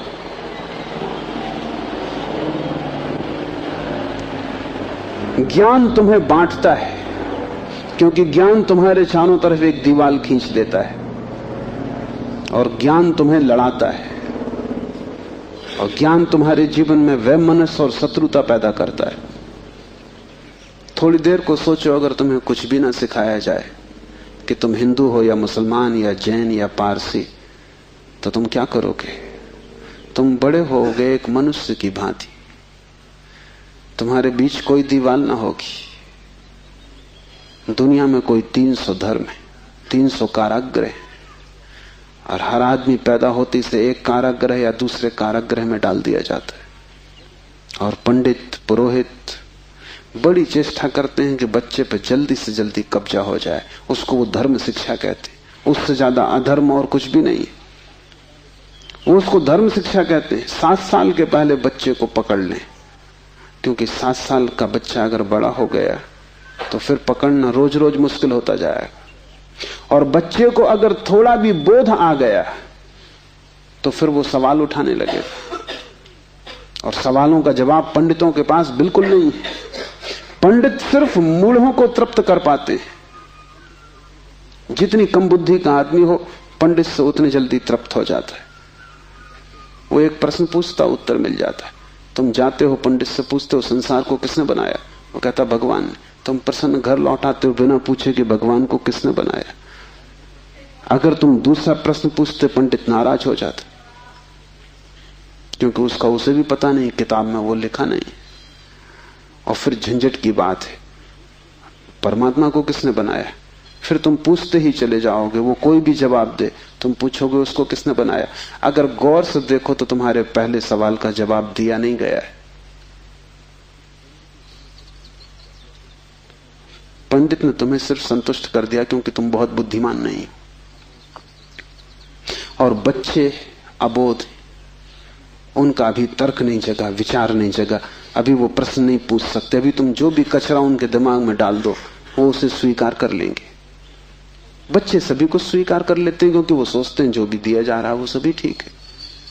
बच्चा ज्यादा सवाल नहीं उठा सकता, सवाल उठाने के लिए थोड़ी प्रौढ़ता चाहिए। इसलिए सभी धर्म बच्चों की गर्दन पकड़ लेते हैं और फांसी लगा देते हैं। फांसी बड़ी सुंदर है। किसी के गले में बाइबल लटकी है, किसी के गले में समयसार लटका है, किसी के गले में कुरान लटकी है, किसी के गले में गीता लटकी। ये इतने प्रीतिकर बंधन है कि इनको छोड़ने की हिम्मत फिर जुटानी बहुत मुश्किल है। और जब भी तुम इन्हें छोड़ना चाहोगे, एक खतरा सामने आ जाएगा, क्योंकि इन्हें छोड़ा तो तुम अज्ञानी। क्योंकि जैसे तुम इनको छोड़ोगे, तुम पाओगे मैं तो कुछ जानता नहीं, बस ये किताब सारी संपदा है, इसको संभालो। अपने अज्ञान को छिपाने का यही तो एक उपाय है। लेकिन अज्ञान छिपने से अगर मिटता होता तो बड़ी आसान बात हो गई होती। अज्ञान छिपने से बढ़ता है, जैसे कोई अपने घाव को छिपा ले, उससे कुछ मिटेगा नहीं। घाव और भीतर भीतर बढ़ेगा, मवाद पूरे शरीर में फैल जाएगी। शिव कहते हैं ज्ञान बंद है। ज्ञान सीखा हुआ, ज्ञान उधार, ज्ञान दूसरे से लिया हुआ बंधन का कारण है। तुम उस सब को छोड़ देना जो दूसरे से मिला है। तुम उसकी तलाश करना जो तुम्हें किसी से भी नहीं मिला। तुम उसकी खोज में निकलना, उस चेहरे की खोज में जो तुम्हारा है। तुम्हारे भीतर छिपा हुआ एक झरना है चैतन्य का, जो तुम्हें किसी से भी नहीं मिला, जो तुम्हारा स्वभाव है, जो तुम्हारी निज संपदा है, निजत्व है, वही तुम्हारी आत्मा है। तीसरा सूत्र है योनि वर्ग और कला शरीर है। योनि से अर्थ है प्रकृति, इसलिए हम स्त्री को प्रकृति कहते हैं। स्त्री शरीर देती है, वो प्रकृति की प्रतीक है। और कला का अर्थ है कर्ता का भाव। एक ही कला है, वो कला है संसार में उतरने की कला। और वो है कर्ता का भाव। इन दो चीजों से मिलकर तुम्हारा शरीर निर्मित होता है, तुम्हारे कर्ता का भाव, तुम्हारा अहंकार और प्रकृति से मिला हुआ शरीर। अगर तुम्हारे भीतर कर्ता का भाव है तो तुम्हें योग्य शरीर प्रकृति देती चली जाएगी। इसी तरह तुम बार बार जन्मे हो। कभी तुम पशु थे, कभी पक्षी थे, कभी वृक्ष थे, कभी मनुष्य। तुमने जो चाहा है वो तुम्हें मिला है। तुमने जो आकांक्षा की है, तुमने जो कर्तृत्व की वासना की है, वही घट गया है। तुम्हारे कर्तृत्व की वासना घटना बन जाती है, विचार वस्तुएं बन जाते। इसलिए बहुत सोच विचार के वासना करना, क्योंकि सभी वासनाएं पूरी हो जाती देर अबेर। अगर तुम बहुत बार देखते हो आकाश में पक्षी को और सोचते हो कैसी स्वतंत्रता पक्षी को, खास हम पक्षी होते, देर न लगेगी, जल्दी तुम पक्षी हो जाओ। तुम अगर देखते हो एक कुत्ते को संभोग करते हुए और तुम सोचते हो कैसी स्वतंत्रता, कैसा सुख, जल्दी ही तुम कुत्ते हो जाओ। तुम जो भी वासना अपने भीतर संग्रहित करते हो वो बीज बन जाती। प्रकृति तो केवल शरीर देती है, कलाकार तो तुम ही हो, स्वयं को निर्माण करने वाले। अपने शरीर को तुमने ही बनाया है, ये कला का अर्थ है। कोई तुम्हें शरीर नहीं दे रहा है, तुम्हारी वासना ही निर्मित करती है। तुमने कभी ख्याल किया, रात तुम सोते हो तो आखिरी जो विचार होता है सोते समय, वही सुबह उठते वक्त पहला विचार होगा। रात भर तुम सोए रहे, वो बीज की तरह विचार भीतर पड़ा रहा, जो अंतिम था वो सुबह प्रथम होगा। तुम मरोगे इस शरीर से, आखिरी मरते क्षण में तुम्हारे सारे जीवन की वासना संग्रहित होकर बीज बन जाएगी। वही बीज नया गर्भ बन जाएगा। जहां से तुम मिटे वहीं से तुम फिर शुरू हो जाओगे। तुम जो भी हो ये तुम्हारा ही कृत्य है, किसी दूसरे को दोष मत देना। यहां कोई दूसरा है भी नहीं जिसको दोष दिया जा सके। ये तुम्हारे ही कर्मों का संचित फल है। तुम जो भी हो, सुंदर कुरूप, दुखी सुखी, स्त्री पुरुष, तुम जो भी हो, ये तुम्हारे ही कृत्यों का फल है। तुम ही हो कलाकार अपने जीवन के। मत कहना कि भाग्य ने बनाया है, क्योंकि वो धोखा है। उस भांति तुम जिम्मेवारी किसी और पर टाल रहे हो। मत कहना कि परमात्मा ने भेजा है। तुम परमात्मा पर जिम्मेदारी मत डालना, क्योंकि ये तरकीब है खुद के दायित्व से बचने की। इस कारागृह में तुम अपने ही कारण हो। जो व्यक्ति इस बात को ठीक से समझ लेता है कि अपने ही कारण मैं यहां हूं, उसके जीवन में क्रांति शुरू हो जाती। शिव कह रहे हैं योनि वर्ग और कला शरीर है। प्रकृति तो सिर्फ योनि है, वो तो सिर्फ गर्भ है। तुम्हारा अहंकार उस योनि में बीज बनता है। तुम्हारे कर्तृत्व का भाव कि मैं ये करूं, मैं ये पाऊं, मैं ये हो जाऊं, उसमें बीज बनता है। और जहां भी तुम्हारे कर्तृत्व की कला और प्रकृति की योनि का मिलन होता है, शरीर निर्मित हो जाता है। इसलिए बुद्ध पुरुष कहते हैं सभी वासनाओं को छोड़ दो, तभी तुम मुक्त हो सकोगे। तुमने अगर स्वर्ग की वासना की तो तुम देवता हो जाओगे, लेकिन वो भी मुक्ति ना होगी, क्योंकि वासनाओं से कभी भी अशरीर की स्थिति पैदा नहीं होती। सभी वासनाओं से शरीर निर्मित होते हैं। जब तक तुम निर्वासना को उपलब्ध नहीं हो, जब तक तृष्णा तुमने पूरी ही नहीं छोड़ दी, तब तक तुम नए शरीरों में भटकते रहोगे। और शरीर के ढंग अलग हों, शरीर की मौलिक स्थिति एक ही जैसी है। शरीर के दुख समान है, चाहे पक्षी का शरीर हो चाहे आदमी का शरीर हो, दुखों में कोई भेद नहीं है। क्योंकि मौलिक दुख है आत्मा का शरीर में बंध जाना। मौलिक दुख है कारागृह में प्रविष्ट हो जाना। फिर कारागृह की दीवारें वर्तुलाकार हैं कि त्रिकोण हैं कि चौकोन हैं, उससे कोई हल नहीं होता, उससे कुछ फर्क नहीं पड़ता है। तुम भला सोचते हो फर्क पड़ता है। एक मेरे मित्र हैं ड्राइंग के शिक्षक हैं, उन्हें जेल हो गई। लौटे 3 साल बाद तो मैंने उनसे पूछा कैसे रहे दिन, कैसे कटे दिन। उन्होंने कहा और तो सब ठीक था, लेकिन मेरी कोठरी के कोने 90 कोण के नहीं थे। वो ड्राइंग के शिक्षक हैं, उनकी बुद्धि वो 90 कोण के नहीं थे कोठरी के कोने। उनकी असली तकलीफ 3 साल यही रही, क्योंकि उसी कोठरी में रहना और बार बार देखना वो कोना, वो 90 कोण का नहीं। तो जो बात उन्होंने मुझसे कही वो ये कि तो और तो सब ठीक था, बाकी कुछ अड़चन ना थी, लेकिन कोने ठीक 90 के नहीं थे।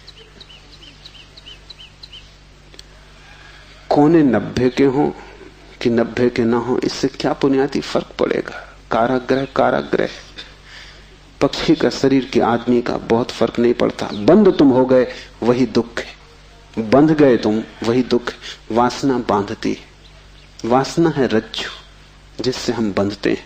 और ध्यान रखना, तुम्हारे अतिरिक्त तो और कोई जिम्मेवार नहीं है।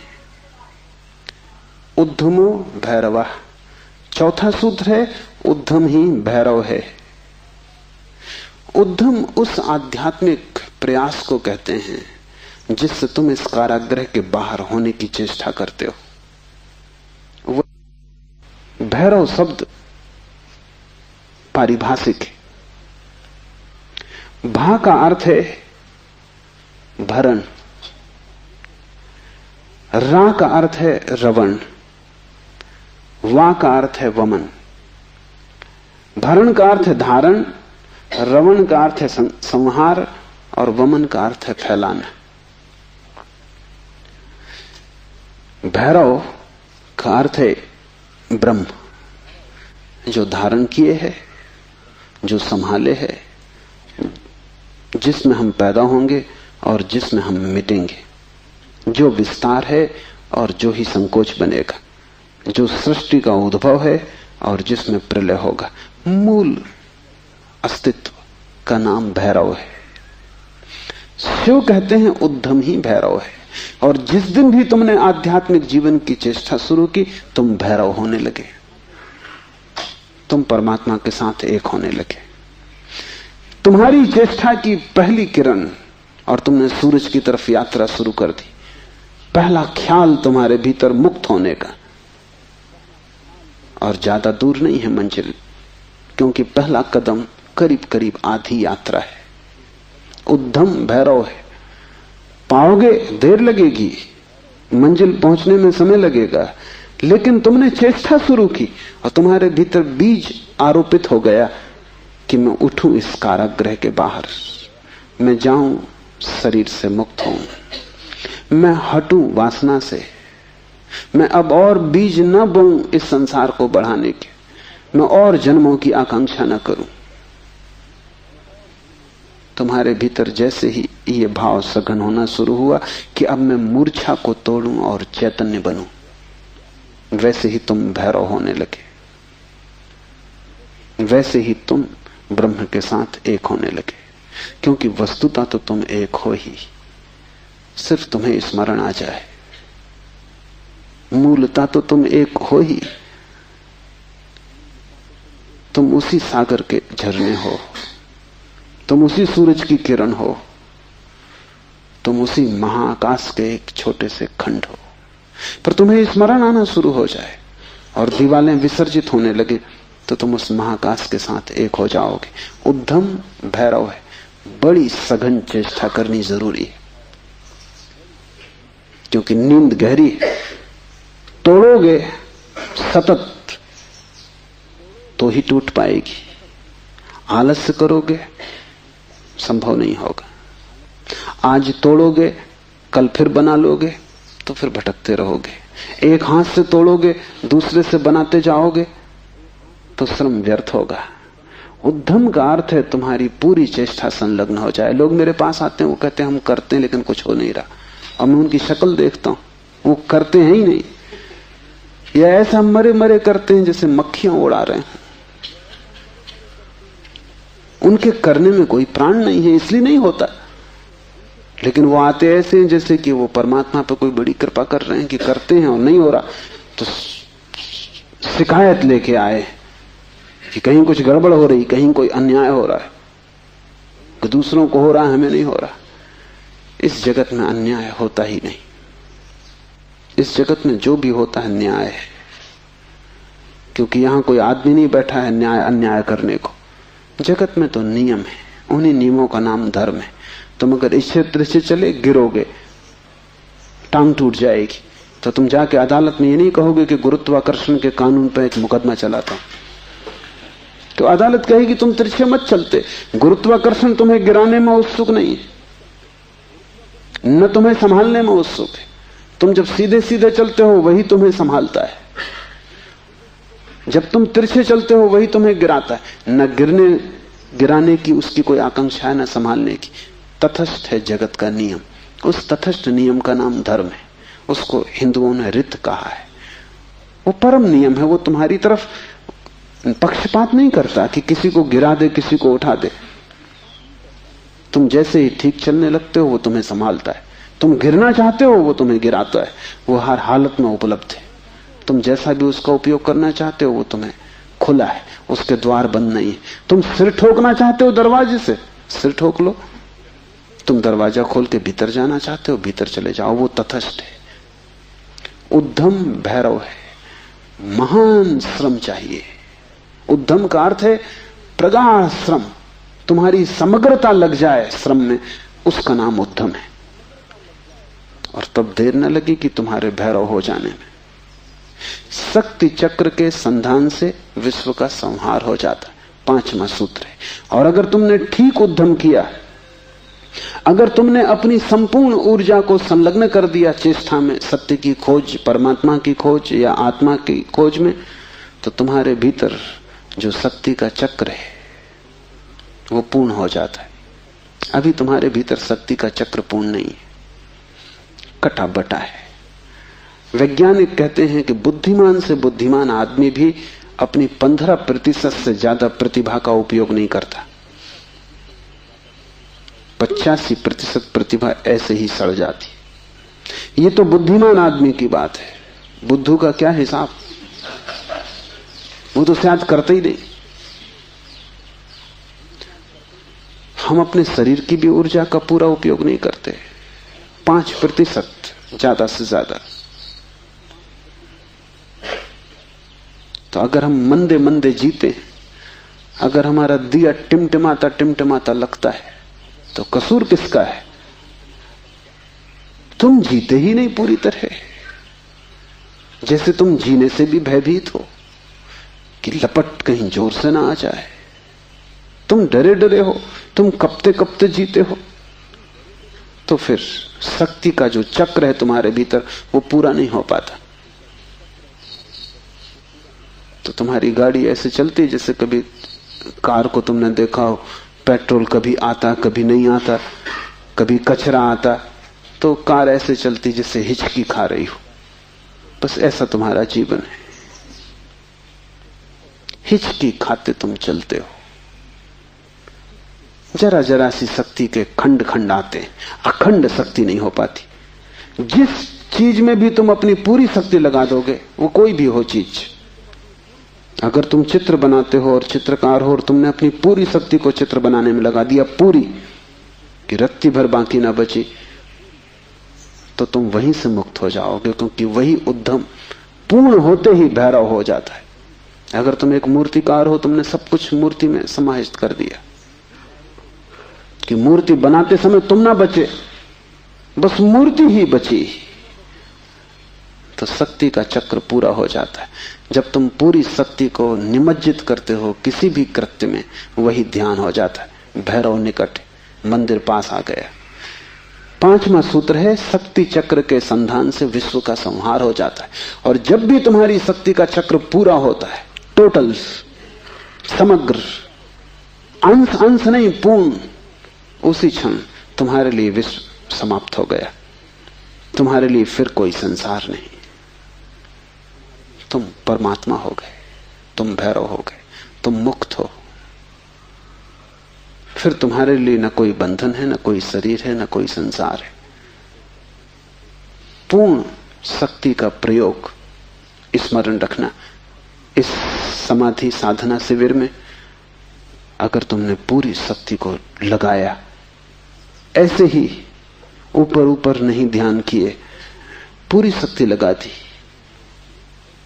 तो तुम अनुभव करोगे कि जिस क्षण शक्ति पूरी लग जाएगी उसी क्षण, फिर क्षण भर की देर नहीं लगती, अचानक संसार खो जाता है, परमात्मा सामने आ जाता है। तुम्हारी शक्ति का पूरा लग जाना ही तुम्हारे जीवन की क्रांति हो जाती, फिर संसार की तरफ पीठ, परमात्मा की तरफ मुंह हो जाता है। इसकी तुम्हें एक झलक भी मिल जाए तो फिर तुम वही ना हो सकोगे जो तुम पहले थे। उसकी एक झलक काफी, फिर तुम्हारा जीवन उसी यात्रा में संलग्न हो जाए। तो ध्यान रखना, यहां पूरा अपने को डुबाना तो ही कुछ हो सकेगा। अगर तुमने थोड़ा भी अपने को बचाया तो तुम्हारा श्रम व्यर्थ है। जब तक श्रम उद्यम ना बन जाए, पूर्ण टोटल एफर्ट ना बन जाए, तब तक भैरव की उपलब्धि नहीं। आज इतना ही।